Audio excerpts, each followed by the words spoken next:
Okay, seasoned my steak. This is something I've never done.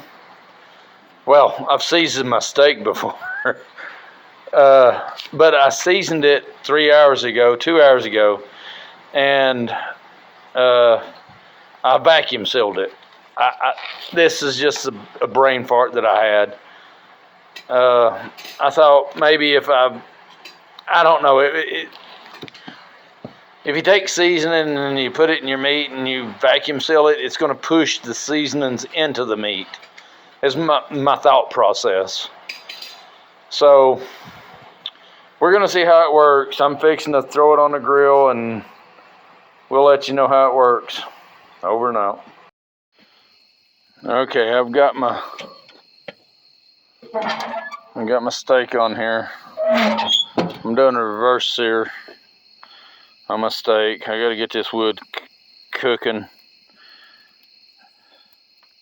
That's what I'm doing. I'm trying to get a little smoke on this reverse sear, because smoke flavor on a steak is just out of bounds.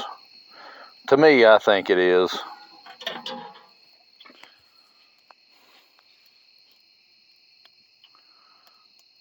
That little piece of wood that just caught on fire and burnt right there, that was actually a dry piece of wood. And that piece of wood right there, that is, you see it, that the big piece of wood right there, it's a little moist because it was laying in my grill and it got wet from the storm. So I've got my hood up right now because I'm trying to get the moisture burn off of it. It's showing 250 degrees in my grill, I think, or 150, 250, 150. We're good. We're doing reverse sear. We're just we need that piece of wood right there to catch right now. We need that moisture to cook off. That steak's good right there on that grill. Probably shouldn't open that. I'm gonna shut this down, let it do its thing. Got my exhaust up. Got my exhaust open here. This temperature should come up. It'll start coming up right here.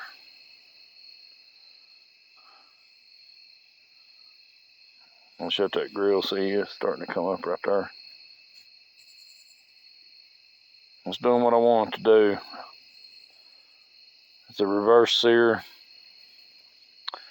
I could have done this a little better. I should have probably burnt that piece of wood. Probably should have burned it a little earlier before I put the steak on there.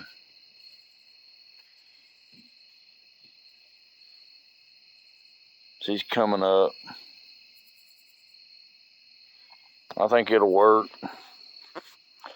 We'll see.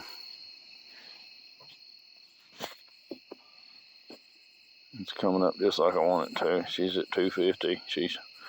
I don't want that steak too warm over her. I want about 110, 105, 110, somewhere around in there in the middle, and then I'll sear it over here. I'll bring it over here on this sear, on this flame side, and then I'll sear the crap out of it.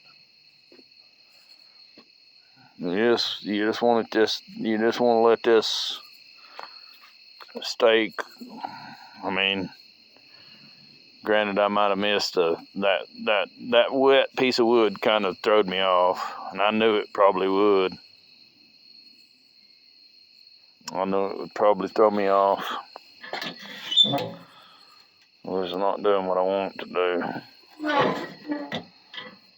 It's at 250.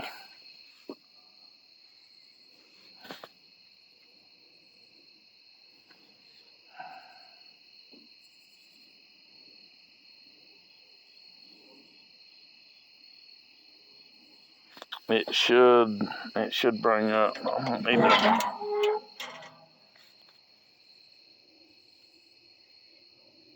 See, I'm feeling with my hand to tell what my might wanna bring this over a little bit. That feels pretty good right there. That's about the right temperature. It was over there, and I moved it over a little bit closer to the flame.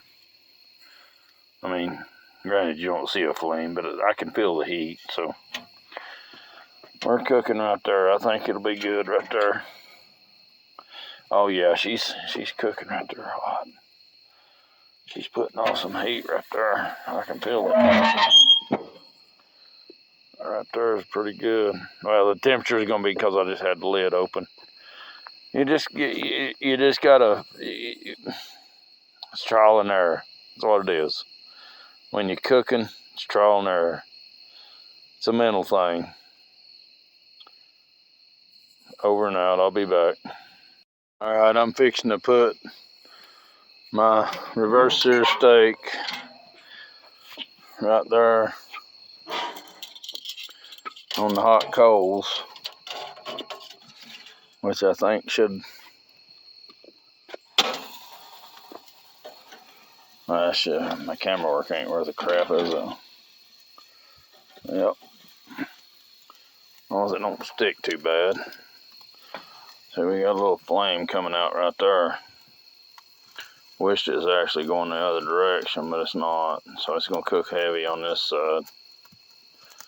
Wished it was going both directions. There it goes. It's starting to flame on the other side, but oh my gosh, that ain't what I wanted. There we go. Well, no, it's still heavy on this side.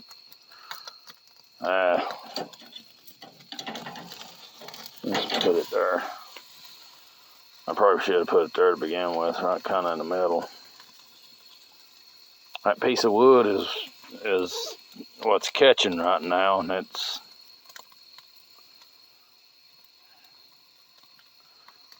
where I'm getting my sear from, is that wood, that piece of wood.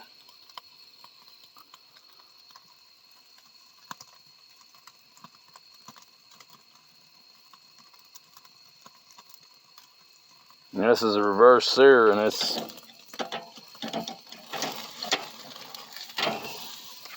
falling apart and not working the way I want it to, but it's still gonna be good. It's that it gets tender.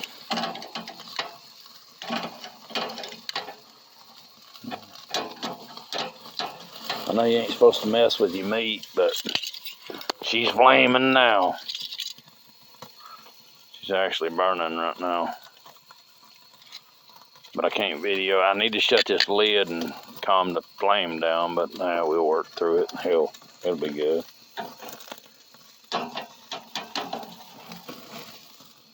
Need to let that sear a little bit. Need to pull that back a little bit over here. There we go. Pull it back a little bit.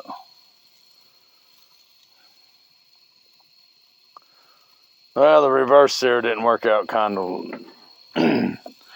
didn't work out perfect. When it fell apart, there's a big piece of fat right here in the center of this ribeye that just didn't work out the way I wanted it to. There's what I want right there.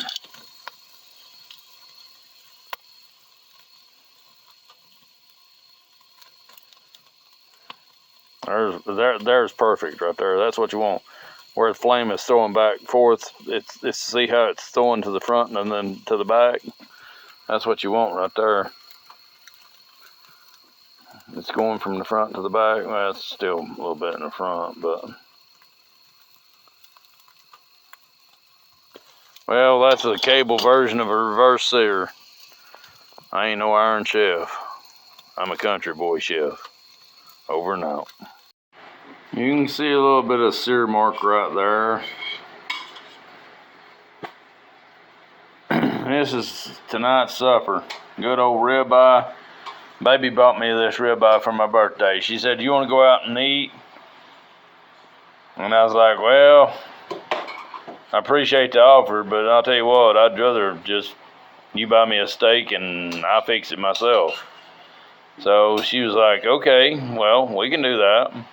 And she bought me this beautiful steak at Kroger's. It's a beautiful steak. It's a big thick steak. I'll show you that side, but it's a beautiful steak. She done me right. Definitely better than any damn restaurant. Just thought I'd share it. Over and out. Love my baby. She's the greatest. Without her, there wouldn't be no me. Oh. That's for sure.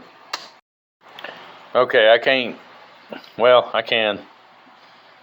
I guess if I'm gonna have to lay you down for a second, but I'm gonna show you a beautiful, perfect reverse sear steak.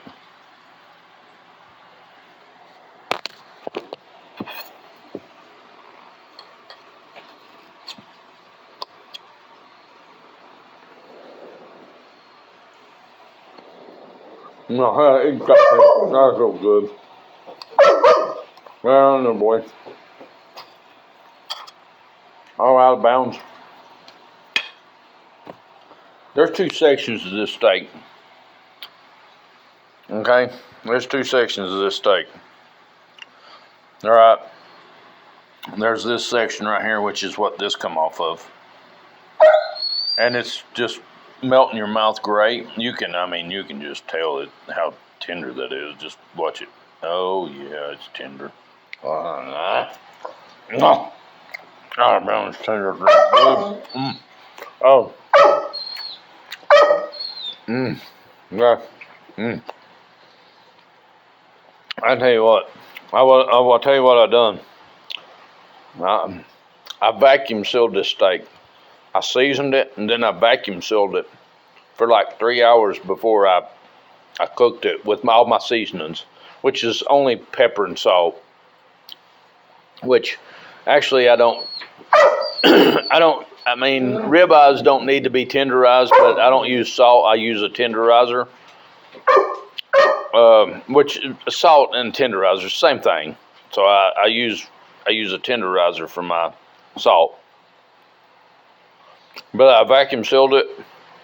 I mean, it's a ribeye, so it's tender anyway. So I just made it really tender by adding a tenderizer, which super tender. So I'm gonna show you what this side is. Hold on, I'm gonna set this down for a second. This side here is a little thicker. If I can get Willie to shut up, which is about impossible because there's food involved. He just thinks that he should get all of it. This side over here is a little rarer than what most people like. I'm all about that right there. That's my wheelhouse right there. First piece I showed probably would be more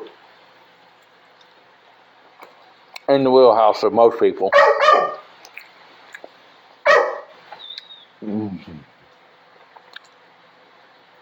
I'm all about I just sear one side, flip it, sear one side, and I'm all about that.